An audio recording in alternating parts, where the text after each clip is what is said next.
18 horas. Notícias de Manaus, Amazonas, Brasil e do mundo. Agora na Mix.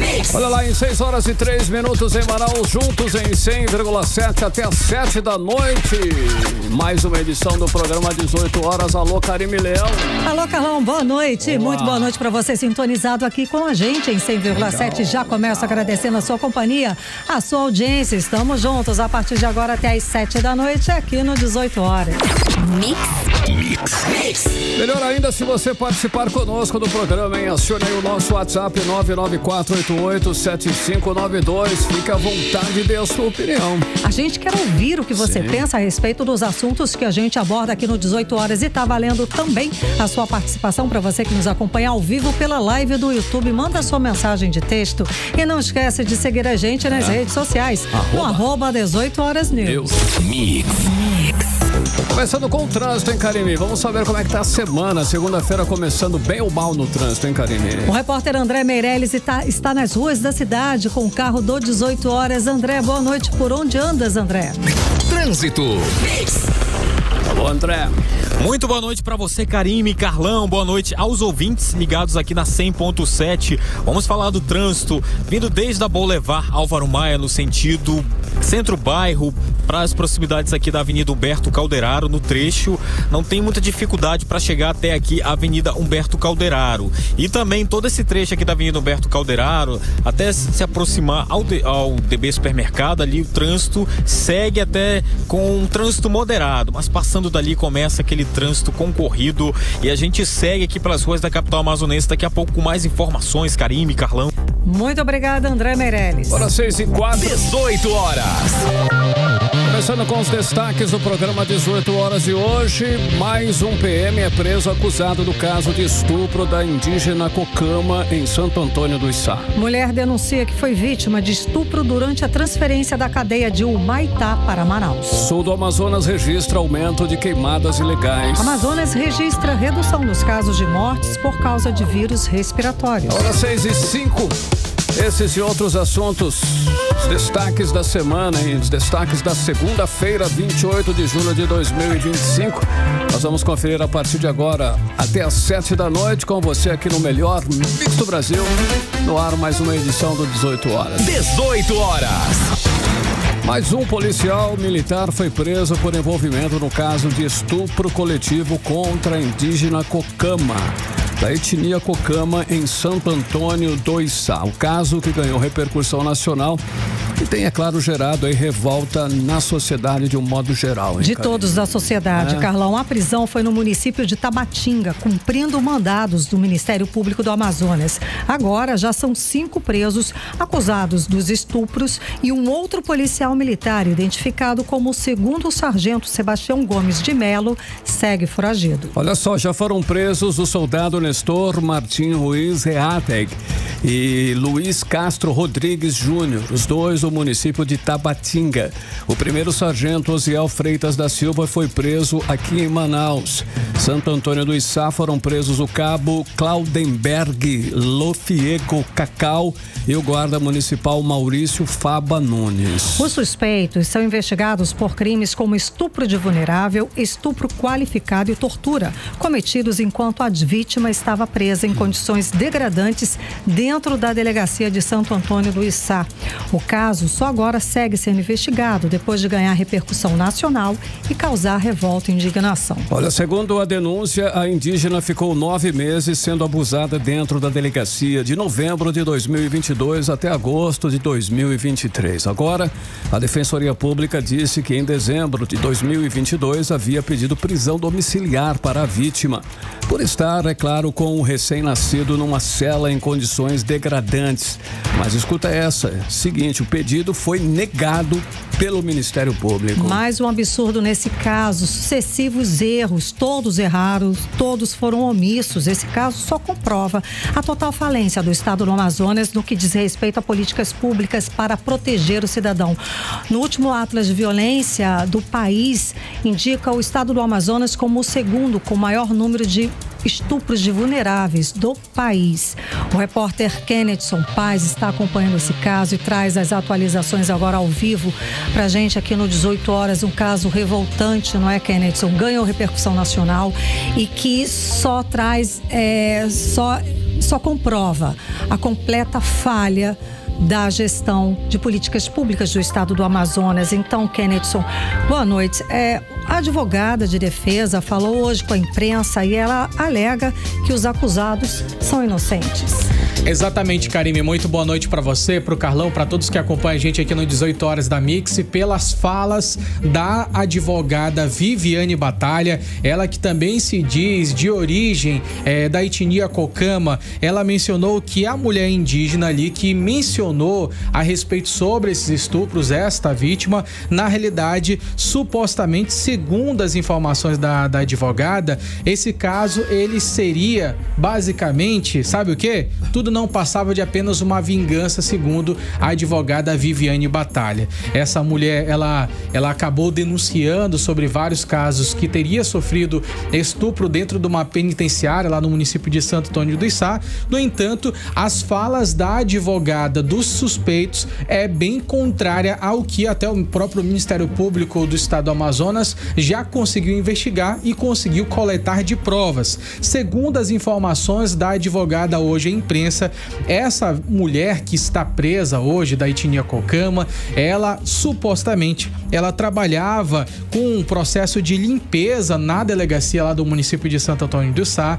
Diz que ela não ficava presa com os outros presos ali daquela unidade da delegacia, porque como ela trabalhava com limpeza, ela tinha a circulação livre pela delegacia e que ela ajudava nesse processo. E também ela culpou o Estado por omissão de não ter transferido esta mulher para uma unidade penitenciária aqui na cidade de Manaus. Ou seja, nesta fala da advogada, ela relata que houve ali essas provas do Ministério Público. Ela atestou até que foram inconclusivos os resultados dessa investigação, os laudos apontados pelo Ministério Público, ela coloca como inconclusivo. No entanto, em relação à permanência desta mulher da delegacia, ela já acusa o governo do estado do Amazonas de omissão.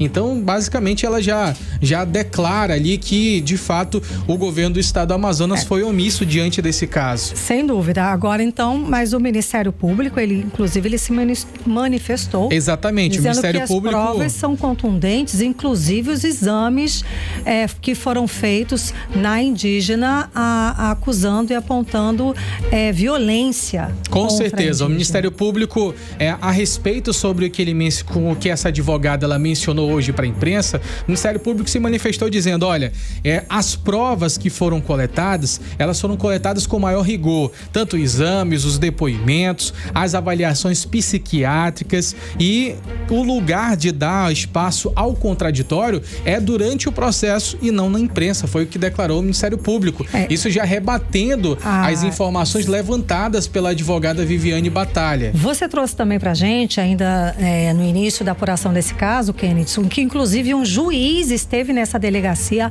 apontou as falhas e tinha até recomendado que ela fosse transferida ou que ela fosse para uma prisão domiciliar, se eu não me engano. Então, até o juiz está equivocado, está mentindo nesse caso? Então, existem várias evidências que comprovariam esse caso. Essa situação do juiz, ela de fato ocorreu. Um juiz, ele chegou a ir à delegacia lá no município de Santo Antônio do Içá, viu a situação em que essa mulher estava, recomendou ao delegado desta unidade policial para que tomasse uma iniciativa e fizesse a transferência. No entanto, praticamente entrou pelo lado do ouvido, saiu pelo outro lado do ouvido.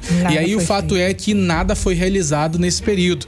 E o que acontece é que essa advogada Viviane Batalha, né, ela está defendendo os réus, é o trabalho dela, certo. Só que agora ela vem com uma versão completamente diferente do que foi levantado, que foi já comprovado pelas equipes do Ministério Público. Então o fato é que ela considera inconclusivo o que essas provas que foram levantadas pelo Ministério Público, e ela disse que as evidências elas são questionáveis nesse momento. Ou seja, tudo que foi levantado pelo Ministério Público, na teoria que foi levantada pela advogada, não é o suficiente. Como vocês mencionaram, o último caso agora mais recente da prisão foi o do soldado Nestor Martins Ruiz. Ele foi detido lá no município de Tabatinga. Também foi preso por lá o Luiz Castro Rodrigues Júnior, o Osiel Freitas da Silva, o Claudenberg Lifeugo Cacau e o Maurício Faba Nunes. Agora a gente também entrou em contato com um especialista em segurança pública para a gente poder discutir a respeito sobre essa situação, porque esse caso ele escancara completamente o abandono dos municípios do interior do estado do Amazonas em relação principalmente às estruturas que os policiais civis, policiais militares estão tendo que lidar. A gente já acompanhou, a gente já noticiou aqui no 18 horas que inclusive o Ministério Público pediu a obrigação do governo do estado de enviar o básico, que é o armamento. E vamos ouvir agora o que diz Amadeu Soares sobre essa situação que tem acontecido no interior. Vamos ouvi-lo. Tem uma lei chamada Lei de Murphy que diz que tudo que começa errado termina errado. Então policial civil fazendo papel de carcereiro que não é para fazer, policial militar fazendo papel de carcereiro que não é para fazer, e agente penitenciário que deveria zelar e cuidar do preso despreparado e sem a menor condição de estar exercendo essa função. Tá aí os casos de estupro que tem nos horrorizado esses últimos dias, o de Santo Antônio de Sá e o de Humaitá. Isso é a prova cabal de que o atual governo está de costas para a segurança pública. Nem a Secretaria de Administração Penitenciária fez concurso para lotar os municípios do interior e cuidar dos presos do interior, e nem a Secretaria de Segurança Pública também adotou nenhuma providência. Ou seja, é um conjunto de omissões criminosas e que deixa a sociedade atônita com esses casos absurdos que têm acontecido ultimamente. 18 horas. Agora, com a repercussão nacional desse caso que chamou muita atenção e comoveu muita gente, o que foi levantado pela Justiça do Estado do Amazonas é uma nova chance para poder tentar reverter esse cenário e evitar que ele permaneça acontecendo no interior do Estado do Amazonas. E agora a Justiça, ela decidiu reforçar essa fiscalização e também ampliar a proteção aos direitos humanos. Como é que isso vai acontecer? Agora está sendo obrigatório para os juízes, no momento que ele for fazer uma fiscalização em delegacias, em abrigos, em instituições psiquiátricas, eles façam vídeos e também fotos para poder registrar aquilo que eles estão falando, aquilo que eles encontram de irregular. Então é um sistema que deve ser alimentado. Também será obrigatório o preenchimento de um formulário padronizado no período de até 48 horas para poder registrar tudo aquilo que ele acabou verificando. Por exemplo, no caso do que aconteceu lá em Santo Antônio de Sá, era necessário que tirassem foto, fizessem vídeos e uma descrição do que foi encontrado de irregular nesses locais, o que não aconteceu e por isso demorou tanto tempo para esse caso ser apurado. E aí, se houver suspeita de tortura, violação grave, o juiz vai ter até 24 horas para poder comunicar o caso. Pelo menos é uma movimentação da Justiça do Amazonas para evitar novos casos. Sem dúvida, é o que a gente questionou aqui no programa, assim que trouxemos a denúncia, que provavelmente esse não seria um caso isolado. E cadê a fiscalização? Quem que vai fiscalizar e ver o que está acontecendo de fato nas delegacias do interior do estado do Amazonas? Então está de parabéns, porque é um exemplo de que com esse caso absurdo, a gente está aprendendo alguma coisa e as autoridades vão lá para fiscalizar. E mais, ainda tem esse protocolo para ser seguido daqui por diante, é o que a gente espera que dê resultado. Com certeza, Karime. Só para a gente finalizar, o que muita gente também tem levantado nas redes sociais a respeito sobre a índole dessa mulher que estava presa por um crime de homicídio que aconteceu aqui em Manaus. Ela negou esse crime. É claro que ela tem o direito de negar ou não negar, mas o fato que a gente está avaliando aqui não é em relação à culpa dela por um crime que ela cometeu antes, mas sim os direitos que ela teve perdidos dentro de uma unidade carcerária. Na verdade, dentro de uma delegacia, né? Não é nem uma unidade carcerária. Dentro de uma delegacia, ou seja, não teve amparo algum do estado do Amazonas. Muito obrigada pelas informações, Kenneth Sampaio. Kenneth Sampaio. E falando se esse é um caso isolado ou não, Karim Milhão, parece que realmente não é um caso isolado. Escuta essa aí. Mais uma mulher denuncia que foi vítima de estupro durante a transferência dela da cadeia, veja bem, de Humaitá para o presídio feminino aqui em Manaus, aqui na capital. E o agressor é justamente quem deveria garantir a sua segurança no traslado, o agente penitenciário. Então, esse caso foi esse fim de semana. Carlão, estamos todos também chocados e vamos aos detalhes desse novo caso envolvendo violência sexual contra detentas por parte de agentes públicos do governo do estado do Amazonas, agora com Giné Araújo. Bodiré, boa noite. Na mesma semana em que o Brasil ficou chocado com o que aconteceu com a indígena Cocama na cadeia de Santo Antônio de Içá, a gente se depara agora com esse novo caso, não é isso? Pois é, e esse novo caso também já está em rede nacional. De acordo com o site UOL, uma mulher de 35 anos presa no interior do Amazonas, no município de Humaitá, foi estuprada por um agente penitenciário durante a transferência da cadeia de Humaitá para Manaus. O crime aconteceu no dia 18 de julho e foi denunciado pela Defensoria Pública do Amazonas ao Conselho Nacional de Justiça. O laudo pericial confirmou a violência sexual e o próprio agente confessou o crime. A vítima estava com mãos e pés algemados no momento da agressão. Depois do crime contra a detenta, a mulher participou de audiência de custódia, teve a prisão mantida e foi encaminhada ao Centro de Detenção Feminino em Manaus, já que o Humaitá não tem unidade para mulheres. A Defensoria Pública classificou o caso como uma violência gravíssima. O defensor público Theo Costa alertou que este é o segundo episódio de estupro de presa denunciado em poucos dias. O outro caso envolveu a indígena Cocama, mantida por 9 meses em situação de abuso dentro de uma delegacia de polícia. A Defensoria cobra do Conselho Nacional de Justiça medidas urgentes para garantir a integridade física e psicológica de mulheres presas, especialmente no interior do Amazonas, onde faltam estrutura e protocolos de segurança. Volto com vocês. Aí não é um caso isolado, Karime, não é o primeiro e... É, será? A gente espera que pelo menos essas fiscalizações e essas ações, as ações que o Kennethson Paz trouxe pra gente, desse protocolo a ser instaurado a partir de agora, que esse protocolo seja cumprido. Exato. E que pelo menos agora essas delegacias, elas sejam vistoriadas e que cumpram um mínimo, o básico dos direitos humanos de uma pessoa que está nessa situação privada da liberdade. 6h19, você no melhor mix do Brasil. 18 horas. Ele dando um giro no trânsito aí. Vamos lá, André Meirelles. Então, André, esse domingo foi comemorado o Dia do Motociclista. E o Instituto Municipal de Mobilidade Urbana aproveitou para divulgar um balanço do número de mortes de motociclistas no trânsito de Manaus. Não é isso, André? Esse é um número alto? Trânsito.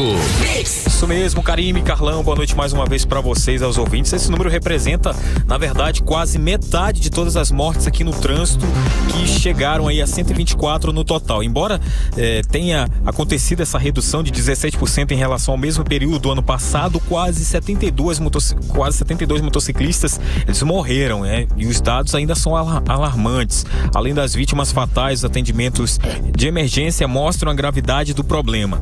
De janeiro a junho, o Serviço de Atendimento Móvel de Urgência registrou 7.846 atendimentos por acidentes de trânsito aqui em Manaus. 71% dos casos envolviam motociclistas, ou seja, mais de 5.600 atendimentos em apenas 6 meses. Os tipos mais comuns de acidentes envolvem colisões, quedas e atropelamentos, e muitas vezes com profissionais que estão no trânsito ali trabalhando como entregadores ou motoristas ali de aplicativos, principalmente os motociclistas. E por isso está sendo feita também essa conscientização por parte do IMMU, que é o Instituto Municipal de Mobilidade Urbana, fazendo toda essa conscientização aí para que os motoristas possam, dirigir com um pouco mais de atenção, responsabilidade, que é importante, que é o que também orienta aí o vice-presidente do IMMU, Edson Leda Júnior. Vamos acompanhar. Mas infelizmente os números dos acidentes de sinistros envolvendo motociclistas ainda são muito altos na nossa cidade. Por isso é muito importante e essencial reforçar a importância da prudência, do uso dos equipamentos de segurança e também, sobretudo, do respeito às leis de trânsito. andar com o capacete afivelado, farol ligado, ter atenção redobrada, evitar a imprudência, evitar altas velocidades, para que assim nós possamos salvar vidas cada vez mais. Lembrando que o respeito é a melhor proteção do trânsito, né? 18 horas. Tá aí Edson Leda, então, que a gente ouviu a fala dele aí, que é o vice-presidente do IMU, falou também aí que o IMU ele segue monitorando constantemente os índices de acidentes, intensificando ações de educação, engenharia e também fiscalização para garantir aí que os motociclistas, que em sua maioria são trabalhadores essenciais, possam circular com mais segurança aqui nas ruas da capital amazonense. Então a gente lembra aqui também que nós, o 18 horas, também assim como o IMMU, estamos fazendo essa matéria, relembrando também números de acidentes e também essa conscientização para que eles possam dirigir com mais segurança nas ruas, por conta aí de que ontem, né, domingo, aconteceu o dia aí dos motociclistas. Karime, Carlão. Muito obrigada pelas informações, André Meirelles. Para 6h23. 18 horas. Karime, na semana passada, sexta-feira, precisamente, nós comentamos aqui, demos a notícia de que a cidade iria ficar sem água a partir de terça-feira. Eu espero que você tenha se preparado e você também, hein, ouvinte, porque é a partir de amanhã, não é isso, Karime? Exato, Carlão, eu já enchi um monte de balde já. Assim, porque o negócio não vai ser fácil, né? A cidade vai ficar sem água a partir das 5 horas da manhã desta terça-feira por causa de uma manutenção no complexo de produção de água Ponta do Ismael, lá na Compensa Zona Oeste, Karime. Exato, Carlão, e vamos lá, a estação da Ponta do Ismael atende as zonas Norte, Sul, Centro-Sul, Oeste, Centro-Oeste e parte, da Zona Leste da cidade. Então, todos os bairros dessas zonas vão ficar sem água. O trabalho está previsto para começar, como você falou, às 5 da manhã e terminar às 5 da tarde. E o reabastecimento será gradativo e nas áreas mais distantes e elevadas vai terminar assim, ou seja, pode ficar até 48 horas para a água voltar ao normal. Segundo a concessionária, Karime, ouvintes, a água pode demorar até 2 dias para voltar completamente nas torneiras.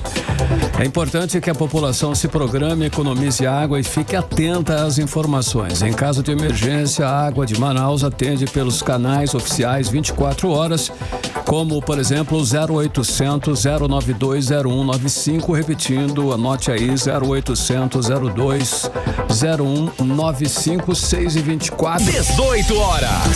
Participe conosco do programa 18 horas, 994887592, sempre valendo a sua participação aqui, hein? Nossas redes sociais, @18 horas News. Mix. Política.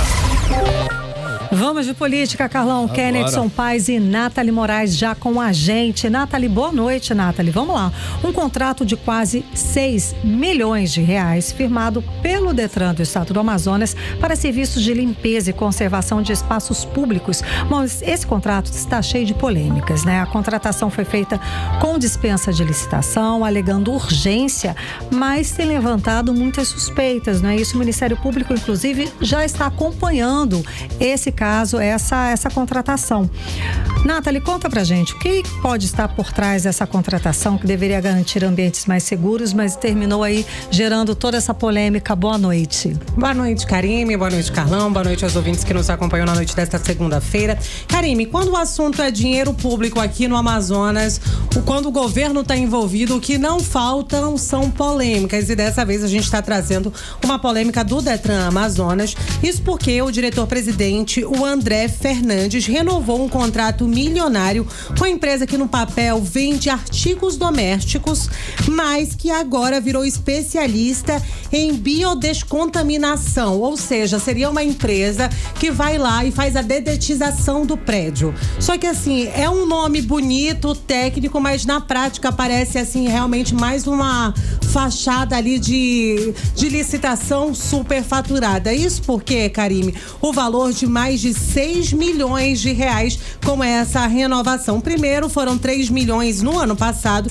e agora vieram mais 3 milhões com a empresa CZ Comércio Varejista. O detalhe é que a empresa tem sede em um endereço residencial no Parque 10, sem nenhuma estrutura visível, viu, Karime? Vai ali numa residência, sem placa de identificação, nada que realmente identifique. E a pergunta que não quer calar realmente, o que está acontecendo o que tem tanto para dedetizar em um único prédio que custa mais de 6 milhões de reais. E a gente está falando de uma empresa que era de cunho doméstico.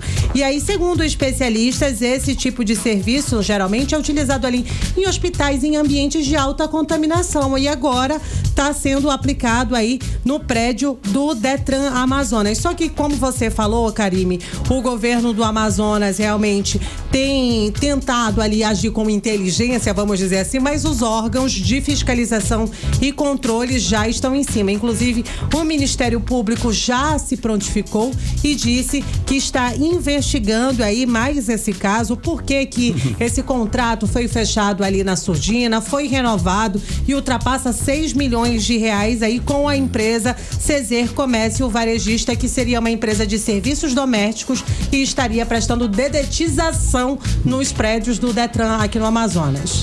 Fiquem em paz, vamos lá para Brasília. O ministro Alexandre de Moraes determinou que os militares acusados de envolvimento na tentativa de golpe compareçam, veja bem, aos interrogatórios sem fardas, ou seja, eles têm que ir à paisana, não é isso? Essa história. Exatamente, Carlão, e essa é uma decisão, Carlão, que ela envolve muita questão simbólica, porque é disso que nós estamos falando. Quando você tem ali um réu uniformizado, com uniforme da Marinha, do Exército, da Força Aérea, com patente tudo, com patente alta, fácil, de fato, você não está julgando o réu, mas também a força da qual ele representa, né, do qual ele faz parte. Então, essa decisão ela foi muito por conta do simbolismo, e ao impedir que esses militares eles compareçam com esse fardamento, o STF ele basicamente envia um recado muito claro dizendo que, de fato, essa acusação do envolvimento dos réus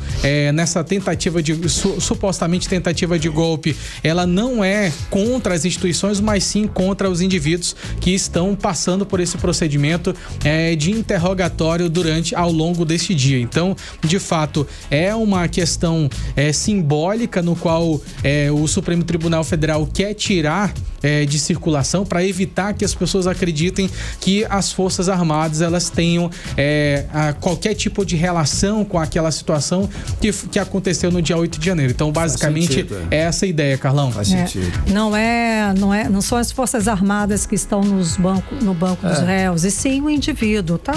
Valeu, tá bom. É isso. Eu acho que é isso.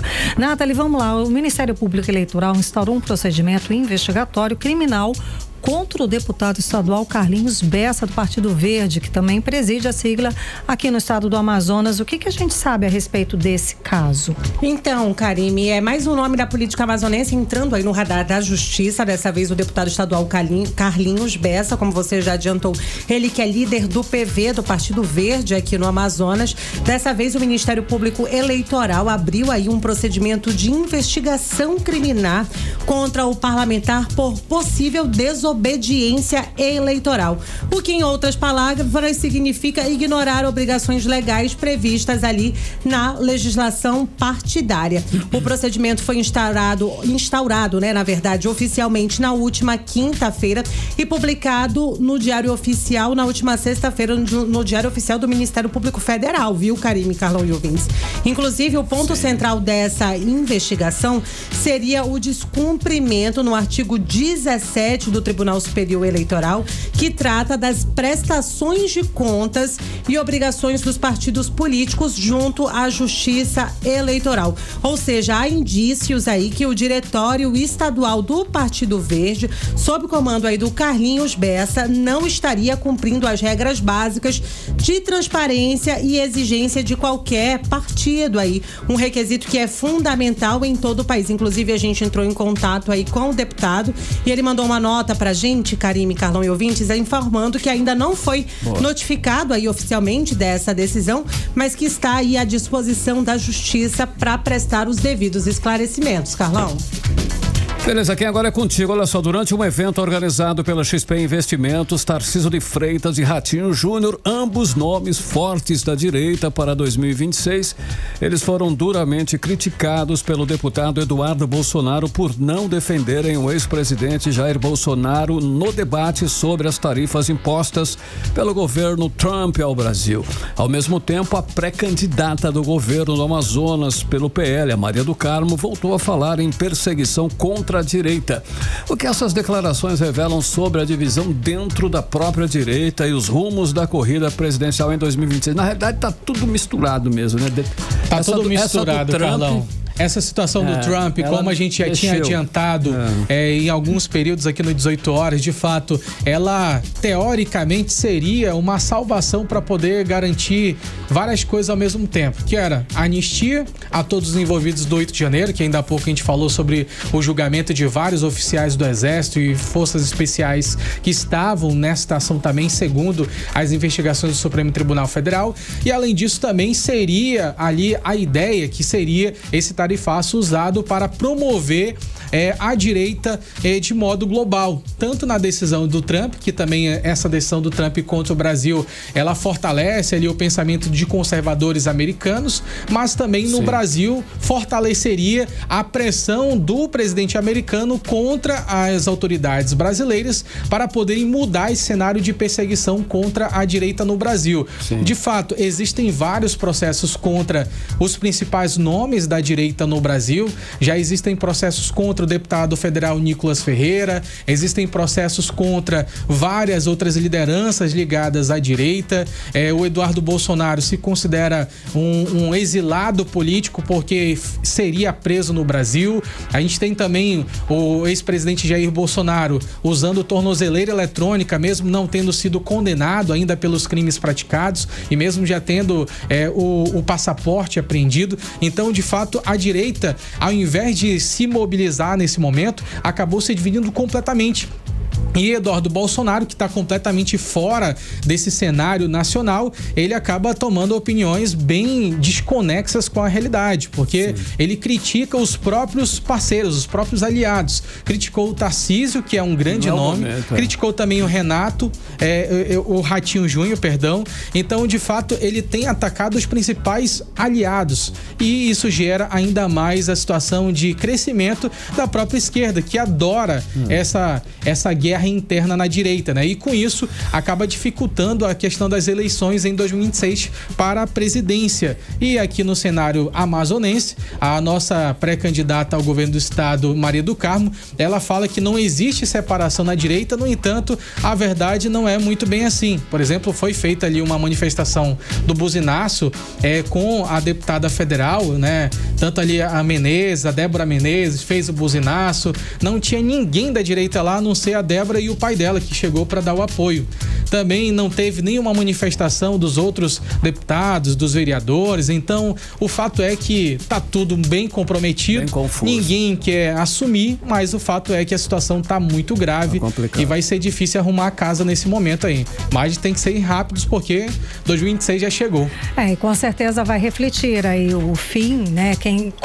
O resultado dessa questão, que essa semana deve ser, semana que vem, início agora de agosto, deve ser definido. A gente vai ver quem que vai realmente ganhar pontos para as eleições de 2026. No momento, a gente está vendo que a esquerda ganhou, foi bastante pontos com toda essa questão. Porque ela teve a narrativa certa, ela usou tudo a seu favor. Agora, isso está longe de acabar ainda. Sem dúvida. E a própria próximo domingo tem manifestação da direita na Ponta Negra. Ainda está muito longe. O Trump não vai ficar só nisso, não. A própria carta do Donald Trump, já a carta falando sobre o tarifaço, ele já mencionou claramente a chantagem. Ou vocês liberam o meu amigo brasileiro, ou então vai ter taxação. Ponto. A história é essa. Não é só isso também. Não, mas ele foi apontou claro. Outras coisas também. Depois, o erro talvez tenha sido até esse. Bom, enfim, se for só a gente tem que ver se para os Estados Unidos o Brasil ele é irrelevante, é só 1%. Exatamente. Então, para os outros países que ele tinha um interesse de negociar, foi muito bom. Não, o Brasil tem um potencialzão e todo mundo está de olho no Brasil. Mas para os Estados Unidos é só 1%. Está querendo, está todo mundo querendo. A China já a gente já tem essa melhor,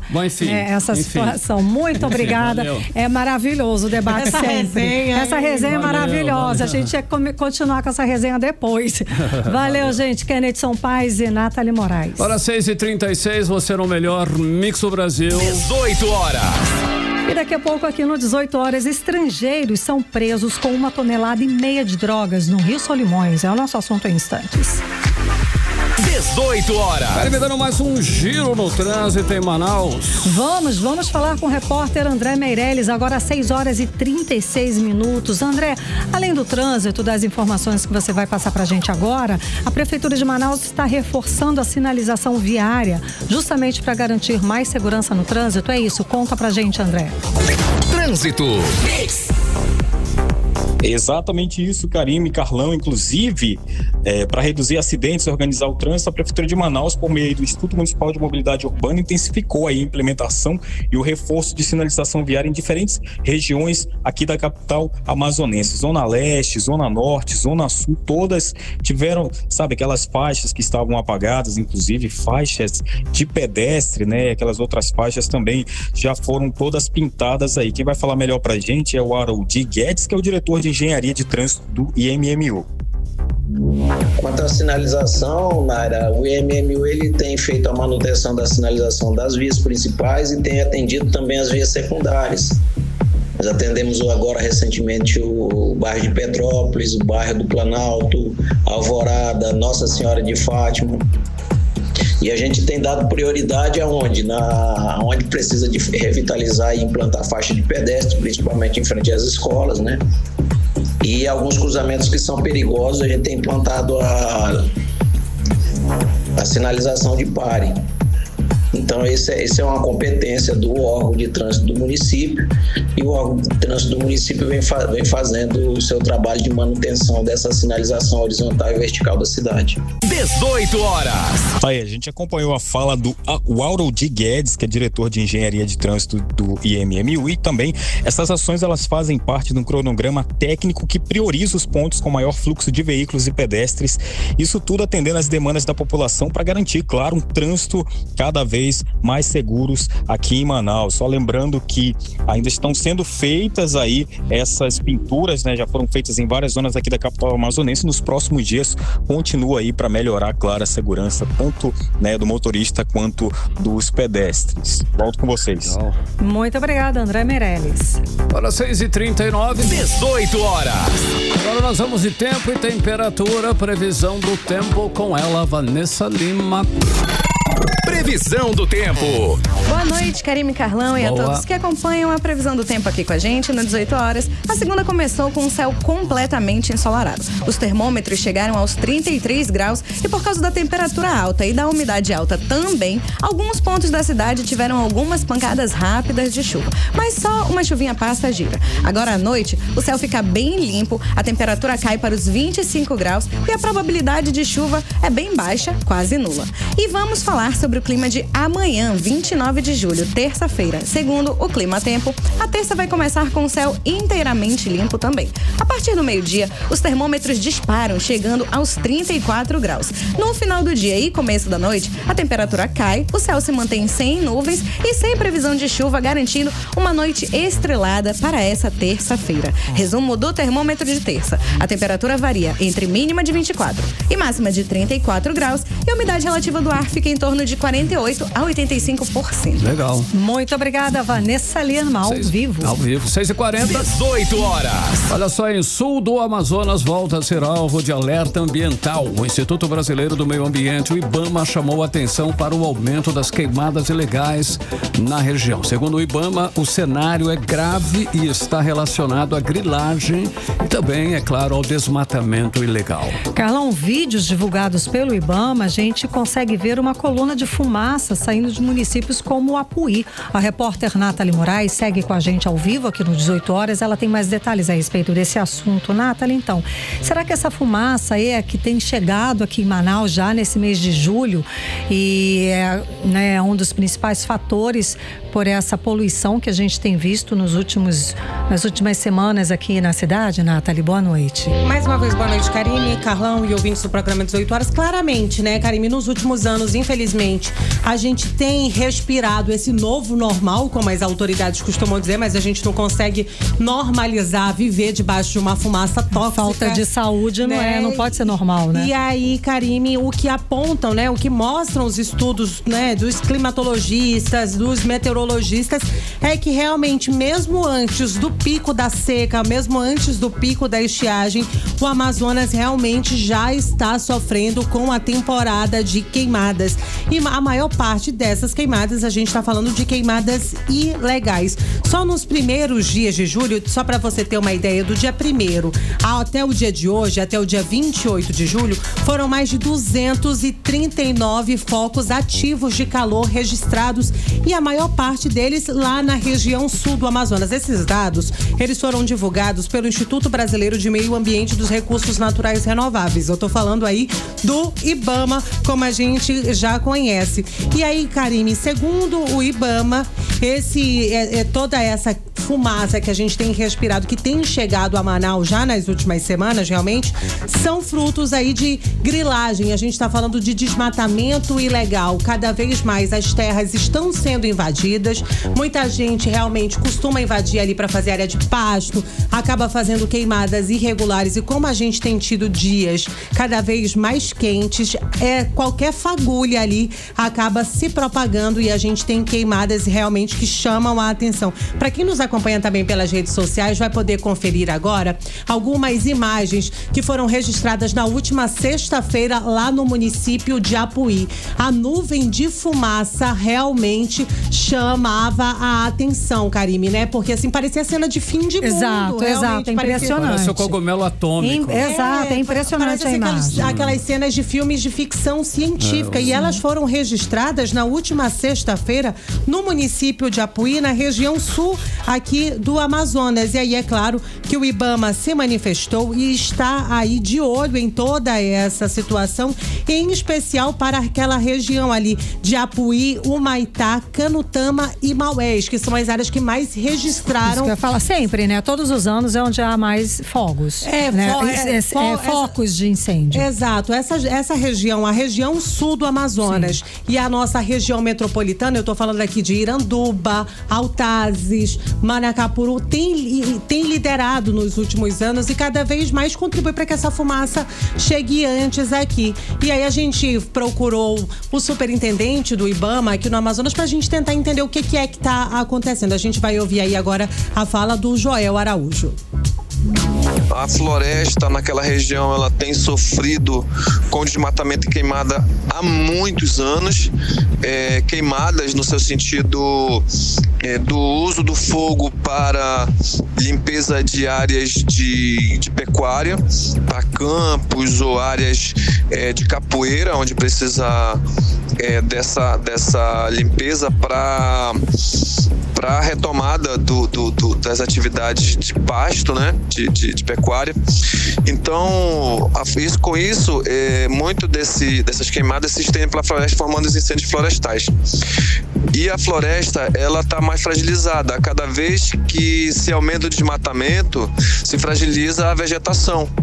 Então, por isso, os incêndios florestais têm sido mais comuns no sul do estado e em períodos diferentes do que ocorreu antigamente, em que pese a ânsia, né, de muitos produtores em utilizar o fogo para a renovação dos pastos, a floresta também ela encontra-se mais frágil em relação à incidência de raios solares, o que provoca uma maior flamabilidade e a possibilidade de incêndios florestais. Então, as coisas se somam. 18 horas. Karime, Carlão e ouvintes do programa 18 horas, a gente acabou de ouvir aí a fala do Joel Araújo, ele que é superintendente do IBAMA aqui no Amazonas. A gente sabe, né, Karime, que boa parte desses incêndios, como explicou aí agora pra gente o Joel, são provocados por ações humanas, mas a gente também precisa de ações mais efetivas das nossas autoridades. Não dá pra apagar fogo com o abafador. Até de fiscalização. De fiscalização e mais efetivo. A gente tem que ter aeronave para combater fogo, não tem como combater fogo em floresta sem aeronaves, ou seja, estamos vivendo ano após anos com altos números de incêndios florestais, prejudicando o ar, prejudicando a qualidade da saúde das pessoas que moram aqui no estado do Amazonas, e não vemos efetivamente nenhum plano que seja bem administrado pelo governo do estado do Amazonas para que essa situação não se repita. Nem federal, né? Exato. A gente sabe que esse tipo de situação acontece em todos os anos. Então, todos os anos nós vamos passar por estiagem, nós vamos passar por seca, nós vamos passar... Exato, e por fumaça. Ou seja, é preciso que o estado do Amazonas dê essa resposta, porque ele fez um gabinete de crise. Cadê essa resposta? Para que a gente realmente veja e veja esse resultado, para que essas queimadas sejam controlalas. E vale a gente ressaltar, né, Karime, que o pico, né, o ponto alto ali da queimada, a gente deve atingir assim, setembro, outubro. Que vai piorar muito até lá. Muito por conta da estiagem. E a gente vai estar registrando um dos maiores eventos quando a gente fala de clima, que é a COP30. E aí muito se diz que a fumaça daqui chega lá, a fumaça de lá chega aqui. E aí eu quero ver o que essas autoridades todas vão dizer diante da Amazônia realmente debaixo dessa fumaça tóxica, que segundo eles é o nosso novo normal, né? Exato, fogo na cara deles, exatamente. Né? Muito obrigada pelas informações, Nathalie Moraes. Valeu, Nathalie. 6h47 agora. 18 horas. Olha só, um homem identificado como Benjamin Cortez, de 51 anos, morreu afogado na tarde de domingo na praia da Ponta Negra, zona oeste de Manaus, Karine. Carlão, os banhistas, eles até foram rápidos. Quando eles viram a situação do homem se afogando ali, eles entraram na água, tiraram o homem de lá, fizeram alguns procedimentos de manobras de primeiros socorros ali na areia mesmo para tentar salvar a vida do homem. Em seguida, ele foi levado para o SPA Juventina Dias, mas Benjamin Cortez já chegou na unidade sem vida. Olha só, as circunstâncias do afogamento ainda não foram divulgadas, mas depois do caso, autoridades e órgãos de segurança voltaram a fazer alertas sobre o risco de afogamentos, especialmente em locais com grande movimento de banhistas, como é o caso da Praia da Ponta Negra. E a orientação é clara, né, Carlão? Cuidado redobrado com crianças, respeito às sinalizações e escolha de locais monitorados para o banho. Olha só, o mês de julho ainda não acabou. Escuta só esse dado: mais de 600 pontos de lixeiras clandestinas foram desarticulados em Manaus. O repórter André Meirelles acompanhou uma dessas ações que aconteceu no fim de semana. André, então, só nesse domingo, 27 locais de descarte irregular foram eliminados e a prefeitura segue nessas ações de fiscalizações? Exatamente, Karime e Carlão, boa noite para vocês, aos ouvintes. Olha, desde o dia 1º de julho, a Prefeitura de Manaus já desarticulou mais de 600 lixeiras irregulares pela cidade. E nesse período foram recolhidas mais de 2.300 toneladas de lixo que tiveram destino correto no aterro sanitário. O secretário municipal de limpeza urbana, Sabá Reis, destaca que a meta agora é zerar os pontos clandestinos e também fazer conscientização para a população. Esse é um trabalho que a gente faz 24 horas por dia, todo o tempo. Manaus é uma cidade enorme, uma população que poderia nos ajudar um pouco mais se ela fizesse apenas o dever de casa de colocar o lixo para o carro coletor carregar no horário certo. Não fazendo isso, ela duplica, ela dificulta o nosso trabalho. E Manaus, todos nós precisamos cuidar. Cuidar de Manaus não é só com vassoura na varrição, é com consciência, é com educação, é com comprometimento, é você amar, é você cuidar da sua cidade. E o subsecretário de Operações, Laurimar Costa, disse que além de poluírem a cidade, as lixeiras clandestinas elas trazem também riscos à saúde pública e também ao meio ambiente. Hoje nós estamos aqui na Avenida das Flores, né, mais conhecida como José Lindoso, que é o nome real. E hoje a ideia é nós debelarmos 27 lixeiras viciadas que hoje tem nessa avenida aqui, né, e a CEMUR está em peso aqui. Nós estamos com mais de 100 homens, estamos com equipamentos aqui mecanizados também, com 5 5 equipamentos mecanizados, caçambas, para a gente debelar 27 lixeiras. E olha, a operação também contou com o uso de caminhões coletores, retroescavadeiras e também agentes de limpeza. A CEMUSP segue com fiscalizações e ações de limpeza em toda a cidade. Denúncias de lixeiras clandestinas podem ser feitas pela Ouvidoria Municipal ou também pelos canais oficiais da Secretaria. Volto com vocês. Beleza, André Meirelles, agora 6h51, você no melhor Mix do Brasil. Mix. Olha só, depois de 3 anos, o Brasil saiu novamente do mapa da fome, de acordo com o relatório divulgado hoje pela Organização das Nações Unidas. E segundo o levantamento, na média feita de 2022 a 2024, menos de 2,5% da população brasileira apresentou risco de subnutrição ou de falta de acesso à alimentação suficiente. O resultado tira o país da categoria de insegurança alimentar grave. O Brasil saiu pela primeira vez dessa estatística em 2014. Segundo para o mapa da fome, nos anos de 2000, voltou, no caso, para o mapa da fome, nos anos de 2019 e 2021. E agora, o país sai novamente desse mapa. Exato, Carlão. Uma outra boa notícia: o Amazonas registra redução nos casos e mortes por causa de vírus respiratórios no estado. Exatamente, Karime. Foram notificados aí quase 900 casos em 2025 contra mais de 1.400.000 registros no mesmo período do ano passado. Mais de 1.400, né? Mais de 1.400 casos em comparação com quase 900. Mas segundo a Fundação de Vigilância em Saúde do Amazonas, embora os casos e as mortes por síndrome respiratória aguda grave começarem a cair, a prevenção continua sendo a melhor arma, como explica a repórter Odineia Araújo. De janeiro até 26 de julho, foram quase 900 casos ligados a vírus respiratórios aqui no Amazonas. Parece muito, né? Sim, mas é 36% a menos que no mesmo período do ano passado. Em 2024, foram 1.403 casos registrados.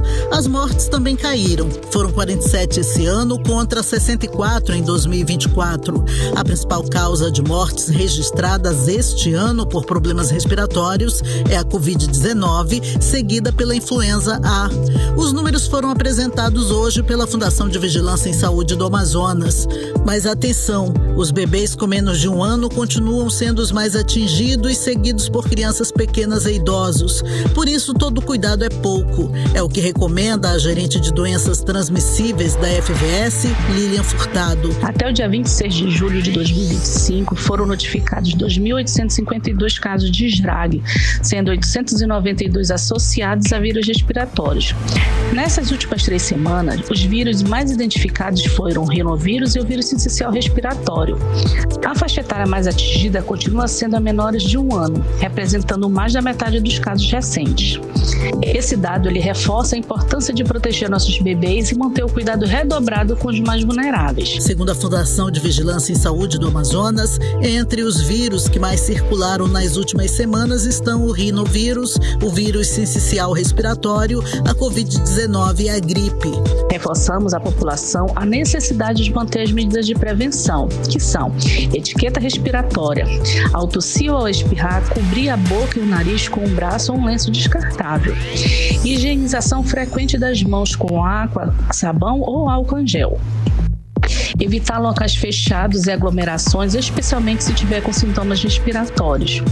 Manter a vacinação em dia, incluindo da influenza e da Covid-19. Procurar atendimento médico ao primeiro sinal de febre alta, dificuldade de respirar ou mal-estar persistente. O Amazonas conta com unidades para atendimento, testes e tratamento dos problemas respiratórios. E o programa Alta Oportuna, que entrega remédio e orientação aos pais na saída do hospital, tem ajudado a evitar novas internações e aliviar as emergências hospitalares. Bom, não custa nada reforçar que lavar as mãos é sempre bom, usar máscara se tiver com sintomas de gripe, evitar aglomeração e, principalmente se for do grupo de risco, não deixar de se vacinar contra a gripe e a Covid-19. Volto com vocês. Legal, hein, Odineia? E tem que prevenir, né, Carlão? É sempre bom. E lembrando, gente, vacinação é a melhor prevenção. Agora 6h55, você no melhor Mix do Brasil. 18 horas. Esporte. No nosso giro esportivo, a gente começa falando do Amazonas, que foi até Curitiba, hein? Foi até Curitiba no estádio Couto Pereira e arrancou um empate suado com o Curitiba. 1-1 foi o placar final. Coxa saiu na frente com o Michael, mas o Jaguar não se entregou e foi buscar aí o resultado com um gol do uruguaio Kevin Ramírez. Um ponto fundamental na briga contra o Z4, ainda mais por estar fora de casa, né? O jogo fica mais melhor, difícil. exato. Fechou o primeiro turno da Série B agora, mostrando aí que tem competência e tem raça. Muita raça, Carlão. E quem fez a lição de casa foi o Manaus, tá? No estádio Carlos Amit. A equipe bateu o trem do Amapá por 1-0, com um gol de Vitinho no segundo tempo e carimbou a classificação para o mata-mata da Série D. Boa. Foi na base da pressão, da marcação firme, com o apoio do torcedor. É claro que não arredou o pé. Foi lá, compareceu, foi bonito. Agora é hora de falar, Karime, do Manauara, que também garantiu vaga no mata-mata da Série D. Mesmo com a derrota por 2-1 para o Independência lá no Acre, o time avançou em segundo lugar no grupo A1, somando agora 26 pontos. Foi com emoção, é claro, mas a classificação veio e o adversário já está definido, que é o Sampaio Correia na próxima rodada. E na primeirona, o Flamengo assumiu a liderança, é claro, do Campeonato Brasileiro. Foi bacana o jogo. Num confronto equilibrado, tá? Com o Atlético, lá o Atlético Mineiro. O rubro-negro venceu por 1-0 em casa. Eu sou atleticano, inclusive. No Maracanã, o quê? Eu sou atleticano. Olha, você é tudo, menos Flamengo, né, Carlão? Tá certo. Bom, com o gol de Léo Ortiz, depois da cobrança de escanteio. Show de bola. Partida boa, com disputa, e serviu aí de prévia pro jogo pela Copa do Brasil, que já começa aí no meio da semana, em Copa do Brasil. Pra fechar, tem vôlei na areia, a seleção brasileira feminina, né, dando um show, tá na Liga das Nações, Karine. Tá na final da Liga das Nações, maravilhosa. Numa partida duríssima contra o Japão, o Brasil venceu por 3-2. Show de bola. Lá na Polônia, e agora encara a Itália na decisão pedreira, viu, gente? A equipe do José Roberto Guimarães busca, é claro, o título inédito da competição. Mix. Para fechar o 18 horas de hoje, vamos dar um giro pelas principais vias de Manaus. Vamos lá, vamos voltar a falar com o repórter André Meirelles. André, boa noite. Por onde andas, André? Trânsito. Aqui pela Avenida Djalma Batista, Karime, Carlão, boa noite mais uma vez para vocês, para os ouvintes. Inclusive no sentido centro-bairro, o trânsito tá com excelente fluidez. Não me pergunte o que aconteceu hoje aqui pela Djalma Batista, porque eu não sei. Por aqui o trânsito tá com excelente fluidez e tanto faz, sentido centro-bairro como bairro-centro, você consegue encontrar nesse momento aqui o trânsito com excelente fluidez pela Avenida Djalma Batista, Karime, Carlão. Volto com vocês e até amanhã. Muito obrigada pelas informações. Férias, né, Karine? Deve ser reflexo das férias, exatamente, né? Que bom, tá tranquila a volta pra casa. Muito obrigada, André Meirelles, até amanhã. Valeu, André, 6h58, você no melhor mix do Brasil. 18 horas. E seguimos direto para o editorial 18 horas. Editorial 18 horas. Olha, paz no trânsito ou mortes. Nada menos que 60 pessoas morreram em Manaus no primeiro semestre em consequência de acidentes de trânsito com motocicletas, hein? O número é menor do que o do ano passado, mas ainda realmente muito alto. Os números foram divulgados no último fim de semana pelo Instituto Municipal de Mobilidade Urbana. Domingo foi o dia do motociclista. A tendência, se nada for feito, é que mais de 160 motociclistas morram em acidentes de trânsito em 2025. Além das fatalidades, os dados de atendimento de emergência reforçam a gravidade da situação. Segundo o SAMU, entre janeiro e junho deste ano, 7.846 pessoas foram atendidas após acidentes de trânsito em Manaus. Desse total, 71% envolviam motociclistas, o que representa mais de 5.600 atendimentos. O número é considerado alarmante, sim, pois são vidas interrompidas, famílias inteiras são afetadas e só podem ser reduzidos com a fundamental e necessária responsabilidade de cada um que dirige no trânsito de Manaus. E isso se chama paz no trânsito. A guerra só aumenta o sofrimento de todos. 18 horas. 7 horas, Karime. Boa noite, um beijo, gente. Até amanhã. Você ouviu 18 horas. As notícias do Brasil e do mundo. De volta amanhã.